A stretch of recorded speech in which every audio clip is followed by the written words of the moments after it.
Okay. What was it that inspired a 17 or 18-year-old musician to start a band in Wise County during that period of time? Okay, I can go a little earlier than that. Okay. Probably when I was 13 or so. Some friends and I, one of them was Freddie there that I showed you a picture of, Yes, Freddie Clark. We would, my dad had a building, he had built a building out by our house where my mother could wash clothes. Mm-hmm. And we used to get out there and we would string a sheet or a bedspread across a string across it, and we would play Grand Ole Opry. And we would we would take like a broomstick or a broom and like we were playing a guitar. And back then, I guess I remember that the singer that I liked most of all was probably Webb Pierce. Yes. You're in the jailhouse now? Yeah, Yes. yeah, those. And I remember one day Freddie found an old piece of a guitar. It didn't have any strings or anything on it. And he brought it over, and we were hog heaven with that, you know, because we'd been playing on brooms and stuff. So that was a lot of fun. So I guess back then is when I got interested in music. And my dad used to say that when I was even smaller than that I liked to sing. Now, I don't remember a lot of that, but I know we had some old recordings of Roy Acuff and things like that I remember. But then after that, I guess Eddie Flannery, who was a neighbor, a next door neighbor. Yes. Eddie, I think Eddie was one that started a lot of this. Eddie wanted to play guitar. Eddie had an uncle who had a guitar, and my brother Don, Yes. Don played guitar and sang. So I borrowed Don's guitar and he borrowed his uncle's guitar, and we used to get in the house and just bang the fool out of the guitars. And that's where we first started really, you know, getting into playing, learning things, because my brother showed us some chords on the guitar, and that's how we got started. Then after, I guess it was after we got out of high school, that I played a little bit with, I guess you'd call it pickup bands or something. Guys that I knew that played guitar would say, hey, let's go somewhere, and we'd play for some girls or something, you know. Is that, if that doesn't put you in a hard spot trying to remember, could you name just two or three of those guys? Let's put a band together and go. There's some girls going to be there. Let's see if we can go impress. Well, it wasn't as much a band as much as just a couple of us. Just a couple. That's yeah, it. we go okay. out and play for girls. And that made a band. Yeah. Okay. Band. Yes. But one fella, I can't remember his name, that I played. I remember one time over at the Indian Head Grill, if you can imagine that. Played over there with him, and he probably had some other guys too playing. I don't remember I can't remember his name. But then there was another fellow that lived up on Guest River that used to come around, Ronnie Roberts. Ronnie Roberts. I was going to ask you. Ronnie Roberts. Did you ever play? Ronnie Yes. played the single snare drum. And Ronnie played guitar. And Ronnie played guitar. Yeah, Yes. and we used to go out. We've been up to Keokee and a lot of places playing. You know, just. I was going to ask you if you had ever played, or were you at a place where Ronnie might have played? Yes. Ronnie's. I've known Ronnie's family a long time. Your brother Don and his two daughters, Linda and Lana, were my first introduction to your family, and then later I've over the years met the rest of your family. But you have done remarkable for yourself in the arts. What songs would have been played at your home when you were 10 or 12 years old? What music? Was it purely country? Was it Grand Ole Opry type? Was it gospel? What music might have been playing at your house, if music at all? It was country. Country. Yeah, country. And we used to listen to the Grand Ole Opry when I was a kid. And And like I told you, we would get out and play like we were on the Grand Ole Opry, a few of us. And that's, I guess, my first. Well, a lot of the what Ernie and I are going to, by the way, is I've told you, we're going to attempt to interview all of the musicians that provided music for the Southwest Virginia counties, and we're going to concentrate on those who played rock and roll music for the teen years, because the 50s were an exciting time. It was a new time. Right. It was after World War II had ended, and such people as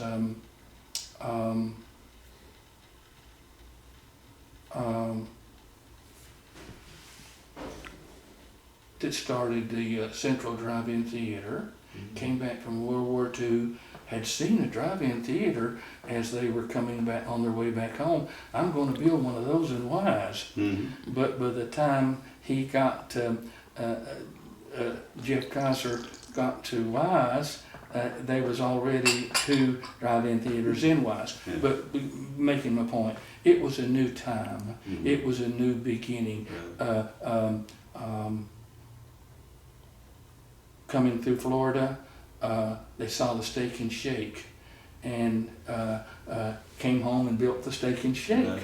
So there was just, it was an exciting time. Times were changing. Times were, and that's why Ernie and I are going to really concentrate on the 50s. But there was a lot of country and bluegrass musicians that were affecting things too in the 50s.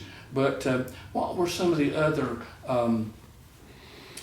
you talked about some of the places that you all played. You mentioned the National Guard Armory, and when we talked last, you mentioned one that strikes a note with a lot of people, the American Legion Cabin. Yeah, that came later. The first place that I ever remember playing with the Montereys was a little place, a little honky-tonk in East Jenkins, Kentucky. And I think Ike Smith was the one that got us the gig. Yes. And so we went over there, and it was, they had a dance floor, but there was a restaurant or a bar right next door. I mean, right in the same place, and there was a wide opening there. You could walk back and forth between the two. From one place to the other. And we played, that was the first place I ever remember playing as a group. And I remember I had a 54 Mercury. That's where we got our name, Mercury Monterey. I've been told that. Yes. And so we were getting ready to leave, and that's all I had. We had the instruments and everything in that car, so we couldn't get everybody and all the girls in that car. We were going to take some girls home. And some of the guys had to stay there and watch the instruments while we went off with the girls. Because getting those girls home was, I mean, you was looking after their safety. Oh, absolutely. Yes. That was Yes. foremost in our mind. Right, certainly, yes. But what was funny about it was Darrell Bowling was the drummer, and Yes. Darrell liked the girls, and the girls liked Darrell. Yes. And I remember one of the girls said, we were going to have to leave somebody there. And one of the girls said, "You ain't leaving that little one with the white shoes." And that was Darrell. That was Darrell. Yeah, Darrell had to go. She wouldn't go unless Darrell went. So that was the first place I remember playing. And of course we played like the clubhouse in Wise. We played that. And Copper Kettle. We played Copper Kettle Copper a lot. And saw one of the biggest fights we've ever seen at Copper Kettle. On the stage you could play, and they had you've probably been in there. Oh yes, I spent a good part of my early life there. The stage was inset right at the top of the stairs on the left, top of the steps rather on the left, and the stage was inset. It was inset, and from the stage you looked out over. You know, they had booths around. Yeah. But you could also see a back room over to the left. Dogwood room. I don't remember what it's room called. to the left, and it was down on the ground, and the windows were down low. Yes. But we were playing there, and I happened to look over that way, and there was, I don't know, 4 or 5 guys rolling around on the floor. fighting. And I don't know if Charlie Absher broke it up or not. I can't remember that. Anyway, they quit. And then one of the guys came up to the stage in a few minutes. He was wearing Wise jacket, the Kelly jacket. He said, I didn't know who was fighting, said, but I saw a guy from Wise there on the bottom. So he just jumped in. And that happened a lot. Now, from the dogwood room on the left, that room on the left, you had a couple of steps that went down into the kitchen. Yeah, and the kitchen was there in behind the bar where you first entered. But without a few of you that took the chance, that ran the risk, all for the sake of, ran the risk of embarrassing yourself, all for the risk of trying to impress a few pretty girls.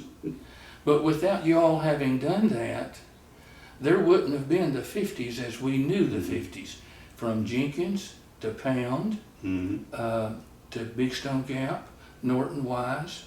What was the hot spot? What was the hot spot? I know you graduated from J.J. Kelly, so you may have a little bias there to say Norton Wise was the hot spot. But what was the hot spot in the 50s? Where was it that you really wanted to go? Where was the hot spot?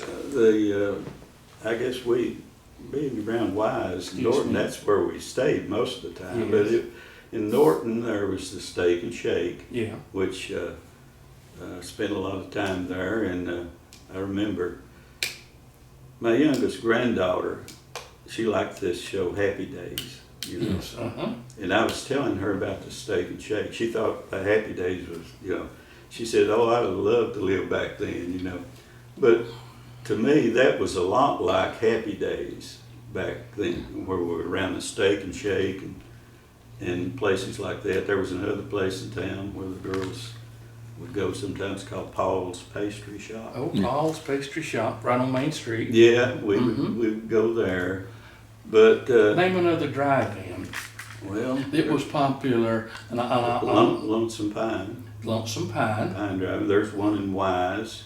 Right. And the one in Central used to go down there too. Yeah.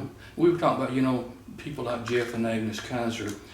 Jeff came back from the military, and Jeff and Agnes wanted to, he had seen this drive-in theater, and he said, that's what Wise County needs. Yeah. Well, the time he got back here, there was one that had already been started in Powell Valley, the Powell Valley Drive-In. Yeah, I remember that one too. And the Lonesome Pine Drive-In Theater. So the times were changing so fast. And like I said, then Paul came back here from the military. He had seen this place in Florida called the Steak and Shake. And he said, well, that's a good name. And boy, and everybody really liked those burgers. And so he just came home and built a Steak and Shake in Norton. Yeah. And as the story goes, somebody from Norton was down in Florida. And they went into Steak and Shake in Florida. There were several there in Florida where the franchise was held.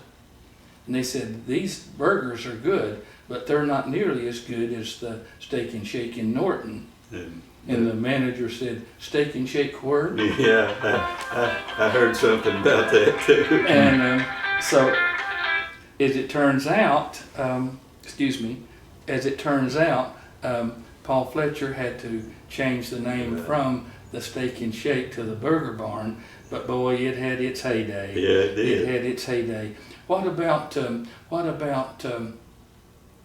Dairy Cup there on East Park Avenue? On East Park Avenue on the left, in the bend of the road, the little hamburger hot dog place, the Dairy Cup, Miss Duff had. I can't remember. Can't remember that one. Okay. Yeah. Glenn's Drive-In. Oh yeah. Glenn's Drive-In. Yeah. I hung some pictures in Glenn's one time. Yeah. There was the old Glenn's Drive-In, the original one. That was out toward the Glade Morgan Road. Out toward the West End. Yeah. And then he built the newer Glenn's Drive-In across the road, and the old Glenn's Drive-In became Nanny's.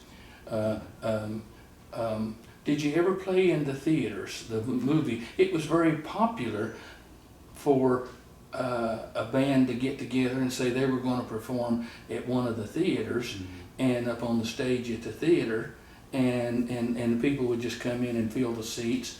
Did you all ever play at any of the theaters? Not as the Montereys. I remember we were talking about Ronnie Roberts. Right. And I can't remember what the occasion was, but I do remember playing at the over in Gate City at the theater with Ronnie. What I can't, it's just been so far back. It was back before the Montereys. I just can't remember what that was about, really. Right, and understand that's been a long time, John. Whoa, yeah. Did you ever play at the newly established Clinch Valley College? No. Well, I say that because the Wildcats played quite a bit at Clinch Valley, and that iconic picture of the Wildcats was taken by Morris Burchett there inside the lounge, the Jefferson Lounge at Clinch Valley. Did you, talking about the Wildcats, did you ever play with a band, with a couple of band members? I'll try to name a few. Prior to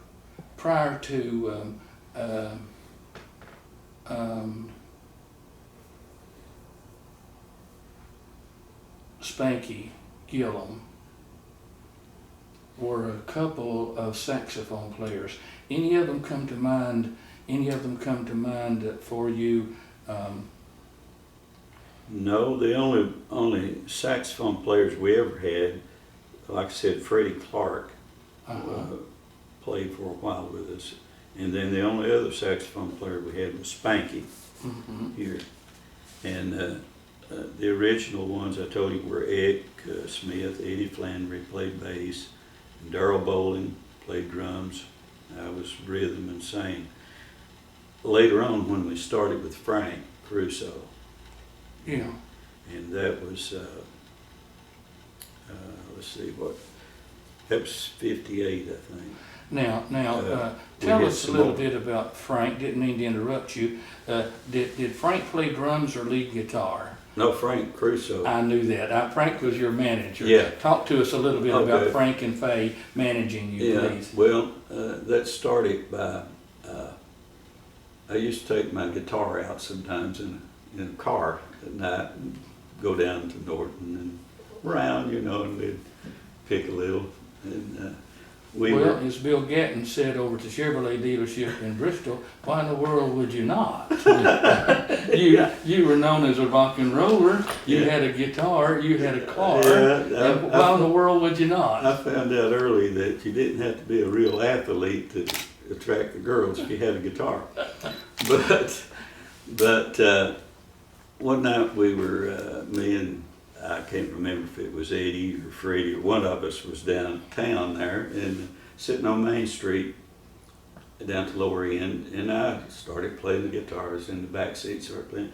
Pretty soon there was a few people came around and was listening.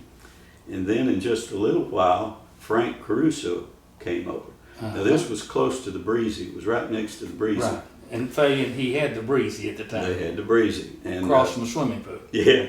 And Frank leaned in and saw what was going on. He said, "Hey, get out here. Come on. Get over here and play."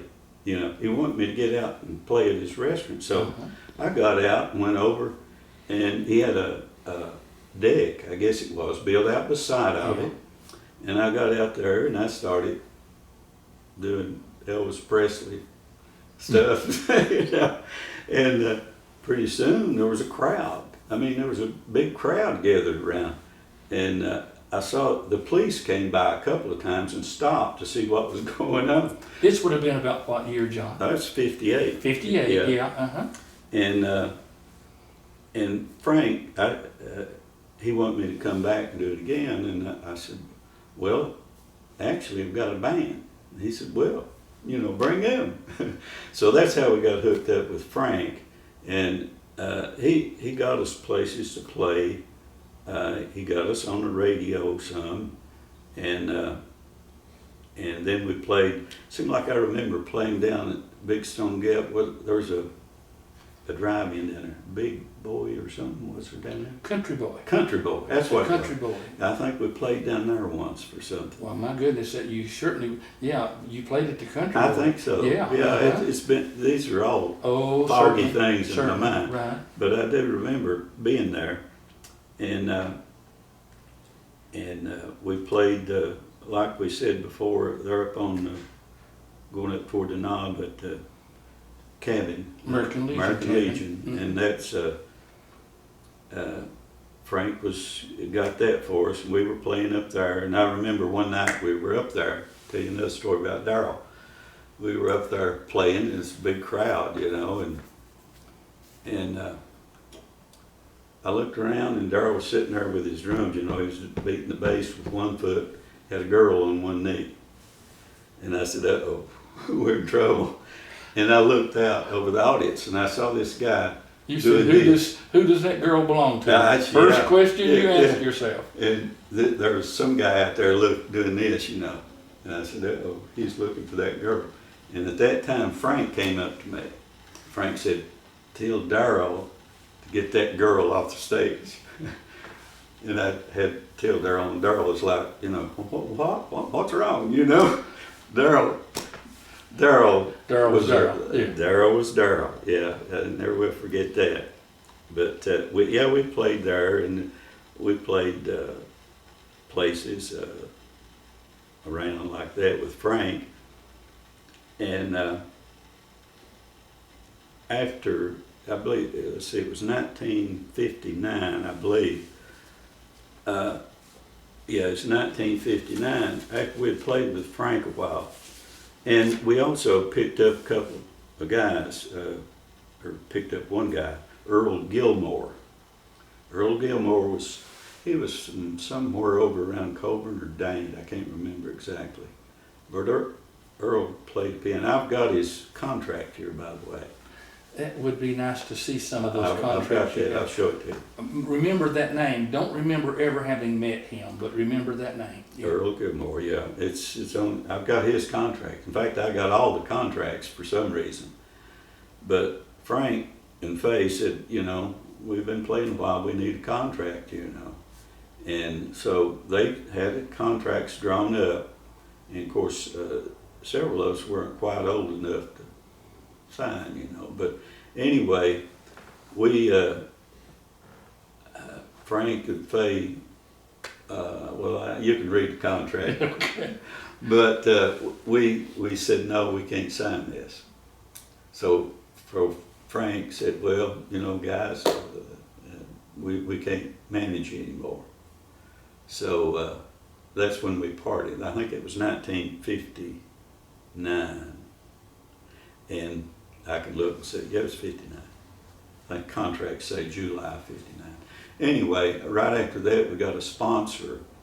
Remember Shorts Supermarket in Wise? Oh, yes, Well, what was the fellow's name? I forgot his name already that had Shorts. Oh, gosh. Anyway, he got us a radio show on WMDA in Northern Virginia.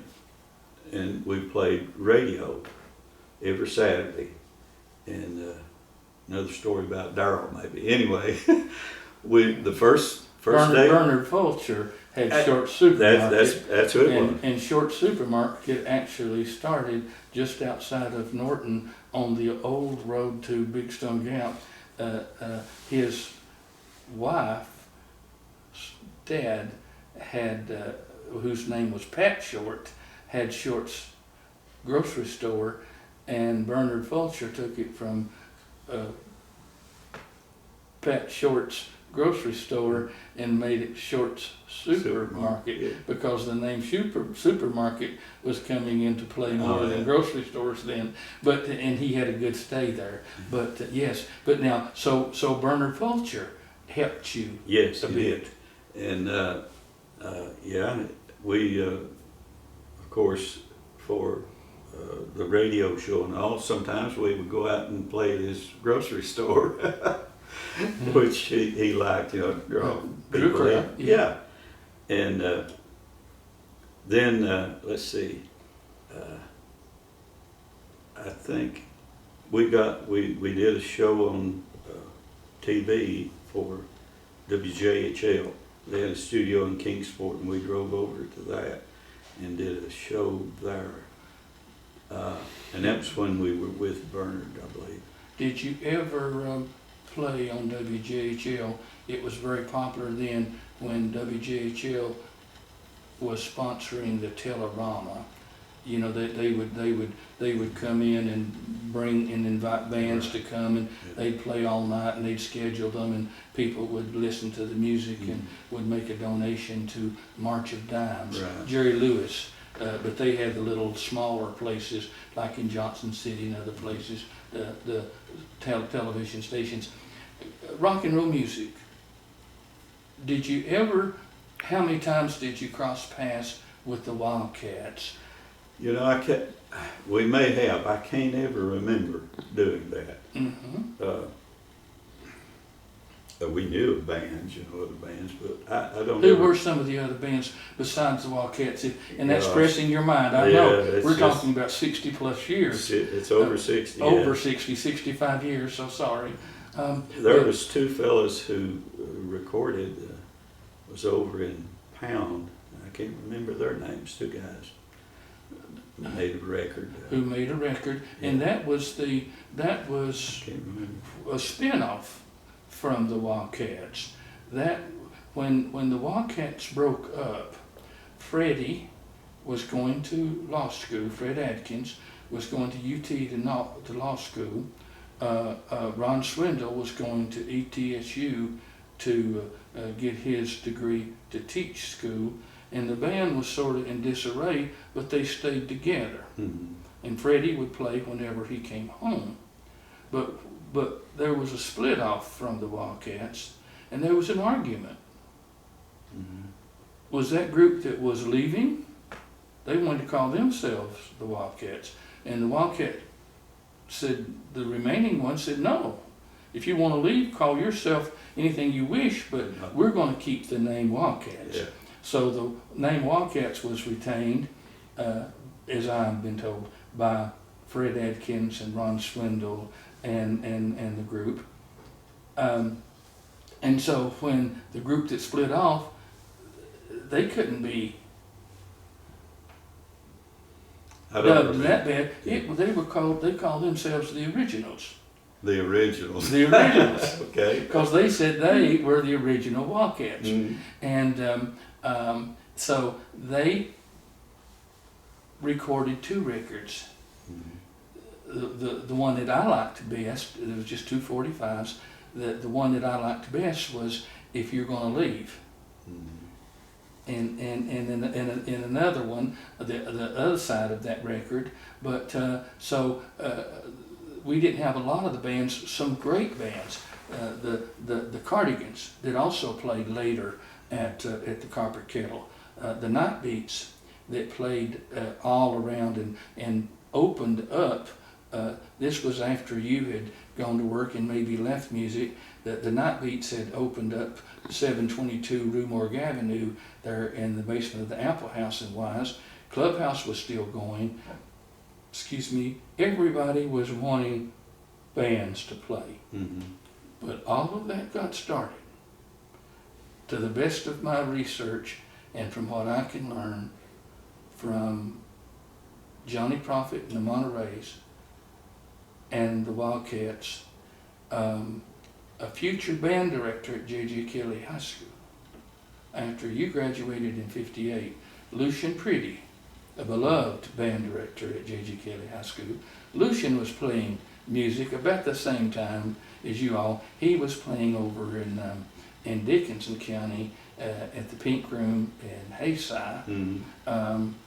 Did you all ever play over that way? No, okay. I played, well, not rock and roll, but I played over in Hazard, Kentucky one time in a country band. Yes. I got into country after this. And they were all from Virginia, by the way. We called ourselves the Virginia Gentlemen. Yes. We were all from Virginia. We played country, though. But no, I don't ever remember playing any, like back in the rock and roll time. over in there. Did you ever play, or were you around a prominent keyboard player for the Wildcats that he was sort of like Darrell Bowling? There was a lot of them in the Rockin' Sidney Ambergy. Did you ever encounter? I've heard the name. Rockin' Sidney Ambergy. Now, Yes, Rockin' Sidney was the highlight of the night whenever he was playing with the Wildcats. A couple of iconic musicians that played around with the Wildcats and with different bands. Of course, Glenn Smith. Yeah. Glenn Smith was a talented musician. Jay Corridor played saxophone, and one of the more prominent saxophone players, I'm trying to remember one of the more prominent sax players. Like you say, the older you get, the harder things are to remember. It's very hard. It's very hard to remember, but it took one great musician added in with an already good band to make for a super good band. Mm-hmm. What about the '50s era, John? Was the most impressive that set the '50s decade and the early '60s, that set it apart from the rest of the times prior and shortly thereafter? What was it? Was it, in your opinion, that set the '50s apart? Well, I think it probably had to be Elvis Presley coming on the scene. Elvis Presley in the new music sound. Yeah, Elvis started out with a rockabilly sound, of course. And I remember the first time I ever heard of Elvis Presley was playing basketball with some guys, and one of the guys said, "Hey, have you heard about that new singer?" Said he's really getting popular. And one of the other fellows said, "Well, what's his name?" And he said, "Elvis Presley." And one of the guys said, "Well, with a name like that, he'll never get anywhere." That stuck in my mind because, Elvis, that was probably, 56 or somewhere around there. Yes, 55, 56. Yeah. But I think he was the one that changed a lot of rock and roll. He started out with rockabilly, That's All Right, Blue Suede Shoes, and we used to do some of the things he did. Blueberry Hill. Yeah, Fats Domino was popular for that, but Yeah. Elvis did that too. Right here, this is something from the Montereys when we were on radio. I don't know where this is, where I'd written down some songs that we were going to do on the radio, I think. And that's Shake, Rattle, and Roll, What Did I Say, Sea of Love. Yeah. Now, as far as those songs, I couldn't tell you what the words are now, but those are things that we used to do. You had to play What Did I Say. Oh yeah. You had to play What Did I Say. You had to play Shake, Rattle, and Roll. Now, Ick was really good on What Did I Say. Ick liked that kind of music, and Ick could really, Ick sang some too in the band, and he could do that type of music really good. And Oleg used to smoke.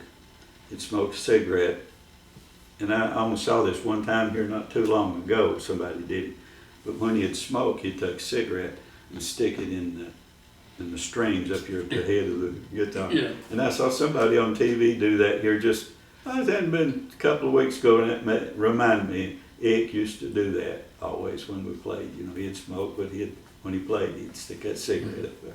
The other saxophone player that came to my mind that was an iconic sax player that played with different bands was Kenneth Duncan. Kenneth Duncan, may or may not. He played with the Wildcats. And some of the names are familiar to me, but I actually can't remember. I remember in order to promote themselves, the Wildcats had a poster in the back window, or in the window of the back seat of their automobiles. Mm-hmm. and I guess Kenneth Duncan made this poster up himself, but it had the Wildcats, letters about 2 inches tall, featuring 2 inches tall, Kenneth Duncan on sax, and they were about 6 inches tall. I'll never forget it. Featuring Kenneth Duncan on sax. Now Kenneth was good, like I said. Spanky Gillum was good. Jay Corder, really good. But it seemed to me that that was the sound of the 50s. Mm-hmm. It was the sound of a good saxophone. Yeah, it was. Sound of a good saxophone made the 50s music. We've talked about places that you went to just as a teenager. Ever hang out any at Passmore's Pharmacy? Little bit on Main Street, Norton? Never. Well, I'm very familiar Very with familiar, it. The guys used to stand outside there on the corner and watch the girls go And by, watch, as the saying goes. The swimming pool was going strong in Norton in the summertime then. Eventually, the Central Drive-In Theater and the Lonesome Pine Drive-In Theater were taking off, and things were just happening. Things were just happening. 50s were a good time. Did you ever play any up at Club Scotty? And before it was Club Scotty, it was the Hilltop Roller Rink. Did you ever even go up to the Hilltop Roller Rink? Yes, in fact, I don't. We never played a dance or anything at Club Scotty. I do remember being up there one time though, making a tape, a recording. And one of the reasons I did it there is because there was almost like a reverb sound to some of the sound, and that was after the Montereys, and it was right. I guess it was right before I got into country music. Yeah, and I thought people have been saying, you got to make a record. I remember a girl one time telling me on the phone, I was 19 years old. She said, you got to make a record. She said, you're getting too old. I was 19. Of course, back then, what did we have? Frankie Avalon, and Fabian, and some of those guys, the young guys, I guess. But anyway. All of 15 or 16 years old and already they were made their start. Oh, that's right. And, so I said, well, I might try that. So I took that little old tape I had, and one day I picked up the phone and I called RCA Victor Records, and I said, why not start at the top? Yeah. And the receptionist, I talked to her, and I said, told her who it was, and I said, I've got a song here that I'd like for Chet Atkins to hear. Chet was A&R man. Yes. And she said, well, Mr. Atkins is out on the West Coast right now. Said, would Bob Ferguson be all right? Bob Ferguson was taking his place, and Bob was one that wrote On the Wings of Sweet yeah, White he Dove. wrote that. And I said, well, that'd be okay. So me and Freddie Clark got my 57 Mercury and drove to Nashville and went into RCA there on 16th Avenue, the old studio, and got in to see Bob Ferguson, and he, I forget that, went into this, sit in there with Bob, and he put the tape in, he played it, and rewound it and played it. He played it about 3 times. And then of course he said, well, said, your voice is okay, but I don't see anything we can use right now. He said, I tell you what I'll do. Said, I'll call down Capitol and you take it down there. So we loaded up and took it down to Capitol Records and sat in there for a while. Sonny James came in. It's the first time I ever met Sonny James. We played a show, opened up a show for him later. But anyway, met Sonny James there, and of course Capitol, a guy, I can't remember his name, listened to it. Well, I don't see anything we can use right now. Said, we'll send this down to Mercury. And I guess it probably ended up in the trash can at Mercury. I never did hear anything else from it. Did you never get a copy, Nah. hard copy of any kind? Oh my! Oh, No. don't you wish you had? Yeah, I wish I had it, but I was back. Didn't know what I was doing, and even getting in to see somebody like at RCA or Capitol. Back then, it was a lot easier. Now you can't do that. You can't do that. But back then, you know, I just picked up the phone and called them, and that's what happened. Did you ever encounter during that period of time, because it was the same period of time, talking about cutting a record and Capitol Studios? Did you ever encounter the young boy wonder from Norton, Rusty Curry? Oh yeah, Rusty. Yeah, Rusty played with you, or did you? Well, yeah. actually, we did. We opened up a show for Buck Owens one time.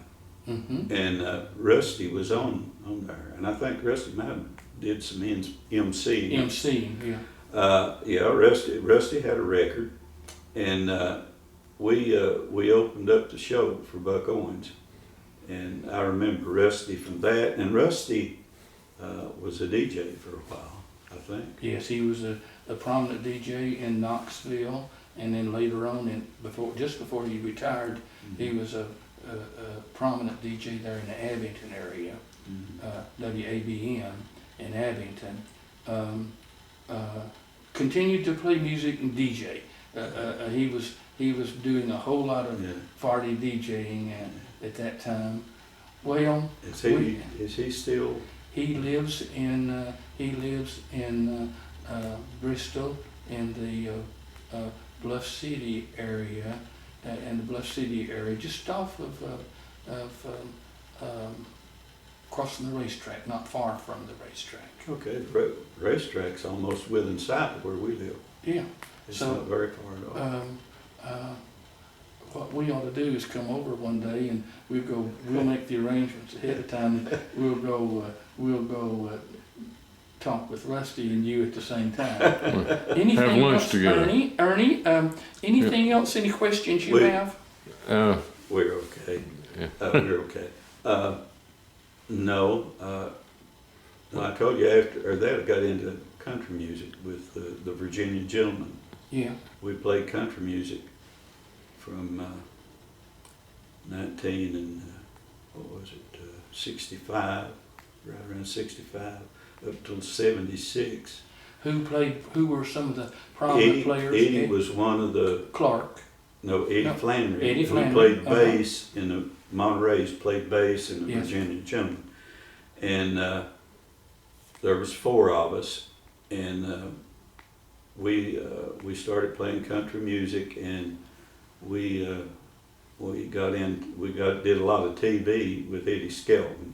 Do you know Eddie? Oh yes, I remember that show. Uh-huh. Yeah, we did a lot of TV with Eddie Skelton. We did a lot of shows with Eddie Skelton. We did some with Red Kirk. I don't know if you ever heard of Red Kirk or Just a big gentleman. Yeah, big it was. gentleman. Yeah. I just remember him. I remember Eddie Skelton more because he had the record shop.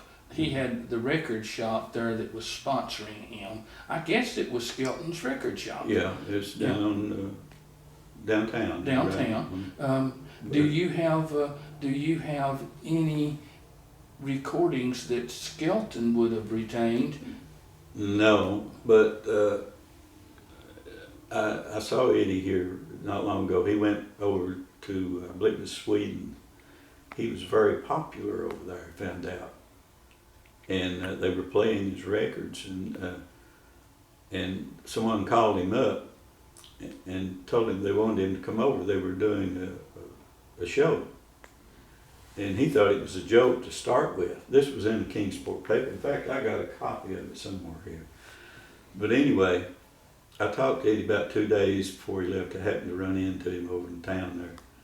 And he was telling me that he thought it was a joke to start with, but then he found out it was true. And he went over with his, I guess it was his grandson or something. But he went over there and did a show. He was kind of the headliner, I think, in the show. And he said his music was really popular, and it was kind of that style, the old, early rock and roll. Yeah, just two steps beyond rockabilly, Yeah. but still yet early rock and roll, and yeah. But we used to do a lot of shows with Eddie and on his TV and other places too. We used to open up a lot of shows for the Nashville people. We've opened up shows for Conway Twitty, Sonny James. I told you I met Sonny James earlier. And I think he was billed as a Southern gentleman. He really is. He was a really nice guy. Because when we played the show there for him, he came out in the wings and stood and watched our show. And of course, got to go backstage with him, and he was putting new strings on his guitar out for the show. We'd never do that, but he did. And we opened up shows. See, Buck Owens. There's so many. I can't remember now. Ernie Ashworth, remember him? He came out on stage, and Wayne, the guy who played, I got some pictures of them if you were interested in seeing that. Old Ernie came out on stage and he wore a toupee, and I think Ernie had a few too many. Toupees? A few too many toupees? No, I'm only kidding. Because it was a little, sitting a little sideways on his head. He had a few too many, but go ahead. But Wayne, we were getting ready to leave the stage, and the guy said, "Hey, where are you going?" I said, "You're going to play lead for Ernie." So Wayne had to play lead for Ernie Ashworth back then. But there were so many of those guys. We played with everybody from Carl and Pearl Butler, Guitar Smith, what was his name? Had the show? Arthur Smith. Played shows with him. We played Loretta Lynn, Dolly Parton. I remember Dolly. Now, that's a strange thing. The guy who played lead still remembers that show. And I can't remember the show, but I remember Dolly because we were outside on the steps of the auditorium, and she was giving an interview to one of the local TVs, I think, and she was wearing a gold lame jumpsuit. I don't know why I remember all that, but that's what I remember about the show. I don't remember the show, but like Bill Gatton said, "Why in the world would you not?" Let's face it. So your primary interest then was music, wasn't it? Yes. Ernie, Benko, do you have any questions of John? You bound to have this. You're a rock and roller yourself and band manager. Go ahead. Is one thing about Short's store is I don't know I know Shannon knows this, but right across from Short's was Bloomers. Oh yeah. And there was another one out there with another, and they called that Underwear Town. Yeah, I've heard that. They said what's between Shorts and Bloomers, and it was the highway, wasn't it? Now, the other thing about that time, and I may be wrong here, but I think that transition after Elvis came on was people went to electrical guitars. Yes. Yeah. And that's really, you could really put the sound out there. That's right, yeah. That's true. And you had to crank them up pretty high because drummers were always loud. Yeah. Drummers like... They wanted to outbeat everybody else. Yeah. Then you had to have a good audio system. You had to have a good audio system too to blast that out there. That's right. Yeah. How about proms? Did you play any high school proms? No, never did play any proms. We were mostly just parties and dances, and Montereys was radio and little TV, but like I say, later on in country music we did a lot of TV and did some radio in that too. Was that WNVA radio? WLSD? The Montereys was WNVA. WJ Bristol. What's Bristol now? I forgot. CYB. CYB. Yeah, we did a lot of shows there, and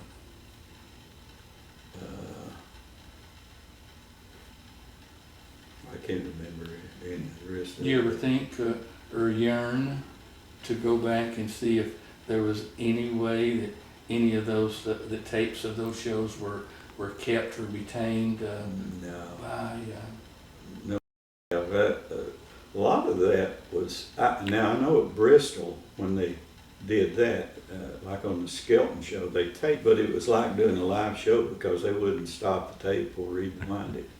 I know it used to aggravate Skelton. It was like doing a live show. probably, there's a possibility some of those tapes still exist. Well, you have been very considerate, you and Margie. Y'all have been very kind and considerate, more than hospitable.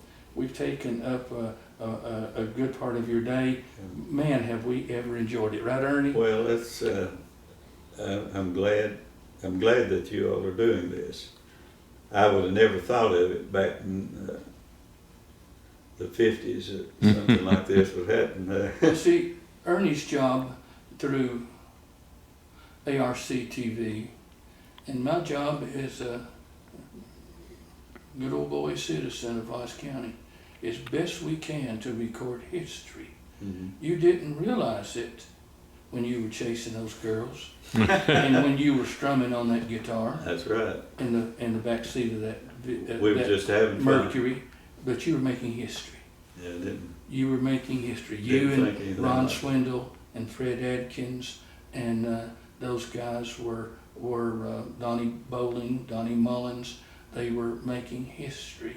Y'all were all making history because it was, you provided the entertainment for 2 or 3 generations during that period of time. Mhm. We have and so much enjoyed. Well, We appreciate so have I. your time. Glad We'll to get see you, you. We'll Glad. get, what we'll do is make a copy of some of the things, if you trust us, make a copy of some of the contracts and things, and we'll just incorporate those into Okay, the tape. Sure. Okay. okay. I don't know if any, All of that, all of that, all The of that pictures. priceless. Where you wrote down, I mean, those were iconic songs that were be played at any Yeah. band. Shake, Rattle, and Roll, What Did I Say, and Sea of Love. Still- I'm good here. I mean, just Yeah. no, all these notes. that was written, I'm sure, before we did a show where we had a request to do it. They would call in, I think, sometimes to do it. Probably But that was, all right, here's, like, this is contract here. Ernie, I failed to ask you, how is our schedule going with your schedule? Oh, We're I'm fine. ready for lunch anytime you are. Okay. Let's see, that was mine, I guess. But I've got contracts, and I ended up with all of these. There's Eddie's contract, bass player. And there's Earl Gilmore, Earl Gilmore. that's his contract. Earl's black fella. Uh-huh. He's from Clinchcote. Clinchco, okay, I guess he was. But Yeah, I know. he could I really knew play him. piano. He could play piano. Yeah, Earl was there. Some of them, like Earl and Freddie, wasn't with us that long. Did Gilmore play with you, and in what year was that he played roughly? Well, I'd have to go back and look here, see. Let's see. I tried to write down some, because I forgot all of this. Earl was when we were with Frank, so that was in '59. Because and the only reason I can remember that, I got his contract here since 1959. We have always given Ernie Binko and the Night Beats the credit for being the very first to integrate rock and roll music in Southwest Virginia. Because Ernie and the Night Beats, Ernie, what was the name of your prominent Mr. Mooney? Yeah, Frank. Frank Mooney. Frank Mooney was a lead singer for the Wildcats. No, for the night I'm beats. sorry, for the night beats. My mind's running in 80,000 directions. For the night beats. And you thought maybe at first, as we were talking, Ernie, that he might have been the first of the black local black stars that played on some of the rock and roll bands, but Gilmore would have preceded him, wouldn't he? I'm not sure, but 59. Earl, Yeah. Earl wasn't with us that long. Was he I guess- well received by the crowd? Oh yeah, Yeah. yeah. He's a talented fella. Yeah, Earl's a good piano player. And gosh, all that's been so long ago. Sometimes I can't remember what I had for breakfast yesterday. At the, I can recall the clubhouse and the Copper Kettle, Mhm. and we heard a lot of talk about segregation and integration, We never had any. but there was never no question. But when particularly the black girls would come up to the Copper Kettle and would enjoy the music and enjoy everything, but they found themselves primarily doing more standing than they did dancing. Mhm. And then when Ernie and the Night Beats band, when they started, I'll never forget one night down at National Guard Armory, and Frank was singing. Well, there was 10 or 15 beautiful black girls there perform for the party. Mhm. And first thing you know, they were out there dancing. Mhm. In other words, that was a breakthrough time. Mhm. That was a breakthrough time, and that was in 65, 66, Mhm. through that period. Yeah. It was a breakthrough time, and it was history being made. And once again, the Cardigans, the Night Beats, the Wildcats, Johnny Profitt and the Montereys, X. Smith and the Midnighters, as he once called there- himself. Yeah. All of those bands, and I know I'm going to miss some, and the very best we can do, but at any rate, all of you made history, and now you've kept a lot of this history, and I think it's wonderful with the contracts that you've retained, the pictures you've retained, just notes written on the back of an envelope, and this is a postcard, and that postcard once again, the 5 Montereys. I didn't know that. Was it the 5? I saw that, and I can't remember. I don't remember 5. Maybe it just sounded like 5. I don't know. It was really, the name of the band was Johnny Profitt, the Montereys. Well, we I- always just said Montereys, and then Oh. when I was playing country, it was just always Okay. the Virginia Gentleman. But anyway, it would get turned around like me and the band. There's a note. Now, Johnny, thank you, Monterey. Thank your Montereys. They are the greatest. Please sing "Sea of Love," Carol, Lorraine, and Carol. Lorraine. And I dare to say you remember Lorraine and Oh Carol. yeah, I'm sure Yes. I do. These are. I don't know if you're interested in these. These are Virginia people too. Yes. But that's a Virginia Gentleman right there. Who were some of the people in the Virginia Gentleman? Well, there's Eddie again. He was Eddie in the Flannery Montereys. again. Wayne Bishop played lead guitar. Ray Gillen was a drummer, and that's me. Now Wayne is still alive. These two are dead now. But Wayne lives in Duffield. Where did he originate from? Norton? Was he one of the Norton bishops, or? Well, I just knew him from Duffield. I think he's living in okay. Duffield. He still lives there. And I see him every now and then. There's a jam session that they have over in Duffield on Thursdays. And it's just a bunch of guys that get together and and pick, and I mean, it's not anything like we used to do, you know, when we were doing shows and all. We had a set show, and we dressed for it, and more professional. This is just a bunch of guys sitting around. Some of it's good and some of it's not too good. And some of us are getting too old to hold chords on a guitar.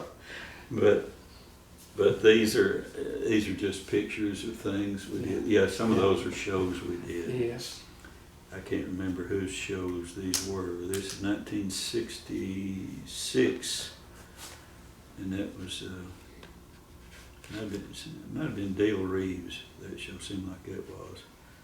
And then a lot of stuff here. I don't know if those things are, like I say, it's not the Montereys, but it's two of the Montereys. Two of the Montereys. Yeah, two of them. That continue to play. Yeah. Yeah.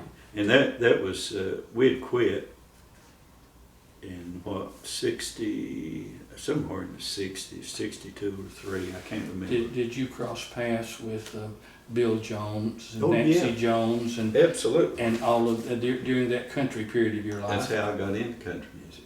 Bill Jones. Bill. Well, actually, it was Eddie again, the guy that played bass in the Montereys.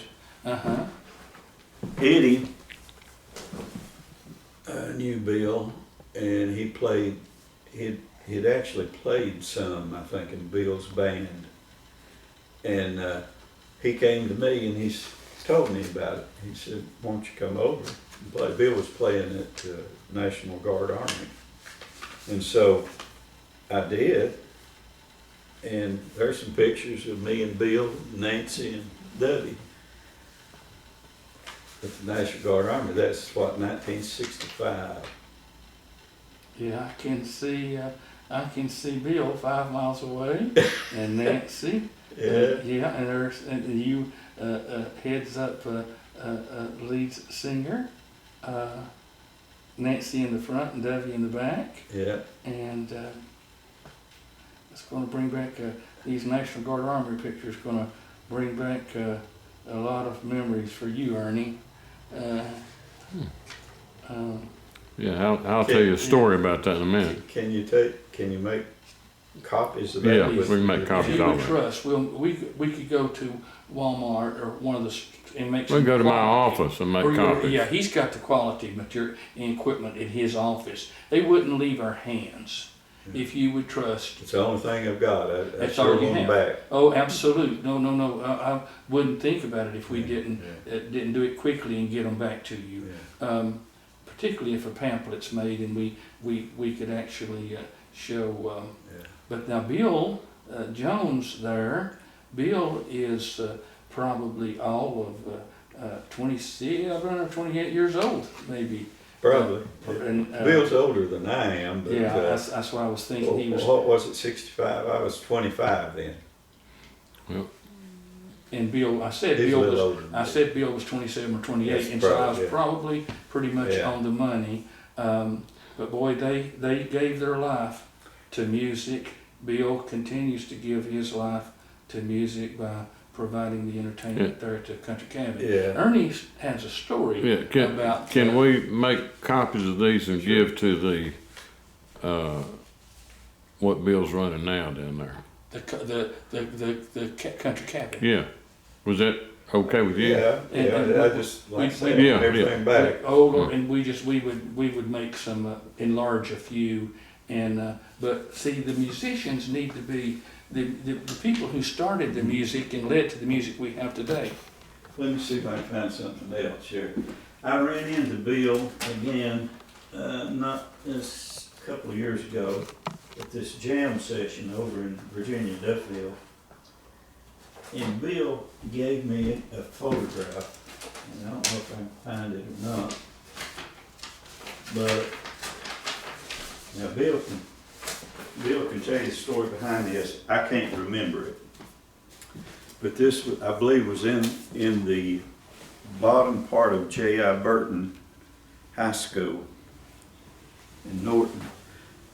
And we had played a show over there. And Bill can tell you, if you talk with him, he can tell you all about that.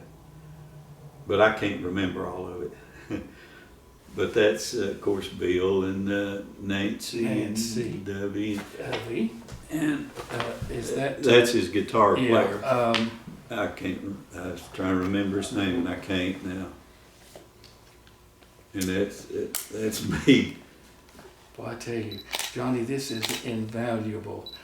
May we also take that and copy it, Yeah. please? Yeah, Bill gave me this Yes. when I saw him. That's been Kodak copied also.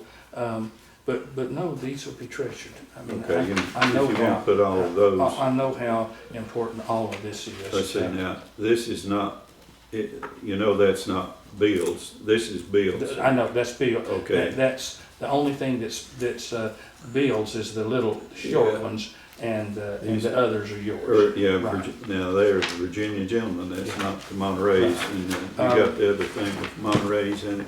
Mm-hmm. Okay. Yeah, Eddie, who was in the Montereys, played some time or two with Bill. I think he told me about it. I went over and Bill let me sing with their group for a while, and then that's when I was forming the Virginia Gentleman Band, and then we kind of broke off and started playing Virginia Gentleman. Ernie, if I recall, there was a time where the Night Beats were scheduled and Bill Jones' band were scheduled both about the same time to play at the National Guard Armory. Yeah. Yeah. I'll tell you that story after a while. That's another story. Yeah, Bill used to. That's as Paul Harvey would say, now for the rest of the story. Do you want, what about I'd love to borrow the contracts, Okay. and then we'll just trust that they will We all will be treasured, hand deliver them back to you. hand deliver them back to you.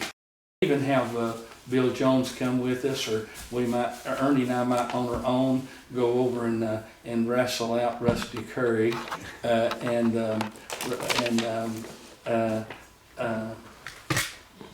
but Rusty lives there on the Exide, just off the Exide Highway, across from the racetrack.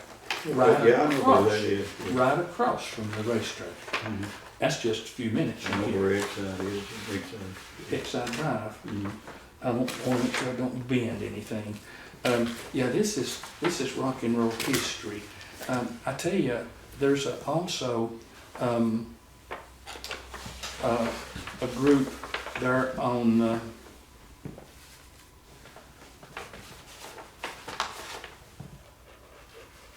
the Blue Ridge Parkway,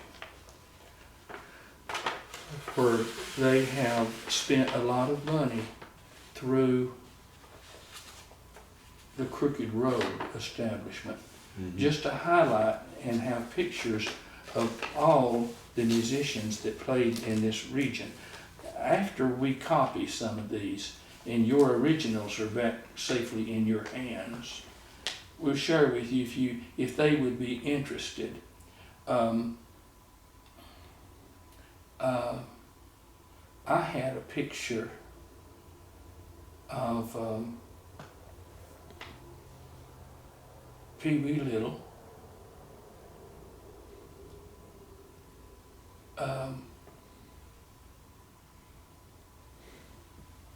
give me 30 seconds. His Fred Pack. Fred Pack came here out of World War II. I have a picture of Fred Pack and his band, and Fred still had his Navy uniform on. Well, when they saw that at the Blue Ridge Institute, or whatever they call it, the guy, so there's a lot of pictures that I have to need as well. But this is truly history, and it's a history of our social being. It's the history of our emotional development and everything, John. We will treasure it. We will treat it with care and get it back to you. Okay. Ernie has the development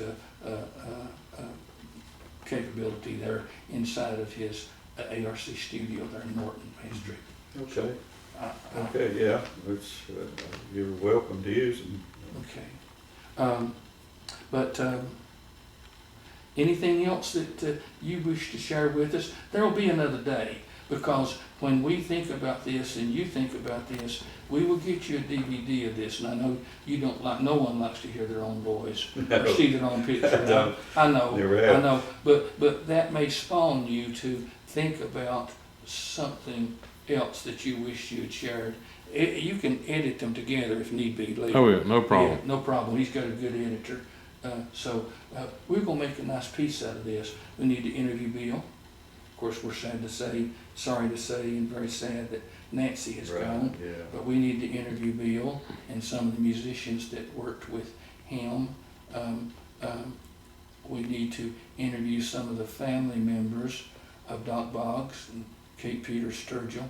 We need to interview some of the lone musicians. We've got a musician there in Wise right now that one of the greatest fiddlers that ever went through Nashville and went through Southwest Virginia and all of Tennessee fiddling.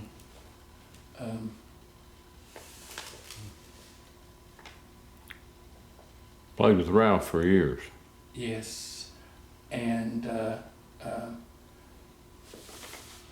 his name was just on the tip of my tongue. And you'll recall when I mentioned his name. But there's so many that need to be interviewed and have their story told. King Records did a 4 CD set of Billy Baker. Billy Baker. Fiddling Billy Baker. Okay.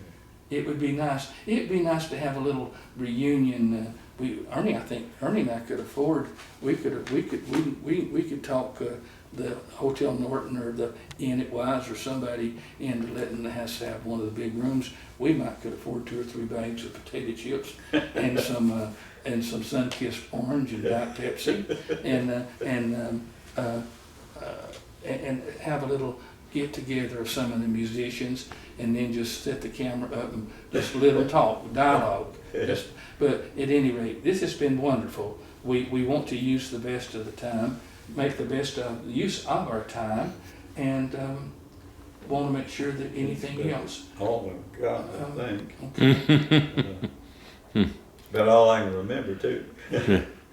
Well, once again, we appreciate you so much. Yes, sir. Ernie and I are trying to do this in order to keep and to preserve that time in our history that meant so much to so many people. Strangely enough, as much as this will mean to you and those who played with you during that time, if they are fortunate to see this DVD. Imagine what it's going to mean to those people who were there at those dances and who recall you and Darrell Bowling and all the guys. It's some of the girls, and ladies may recall Darrell. And the Probably ladies won't remember me, but they'll remember Darrell. Now, we appreciate you so much. Oh, you're very welcome. I think it's something good that you're doing. So.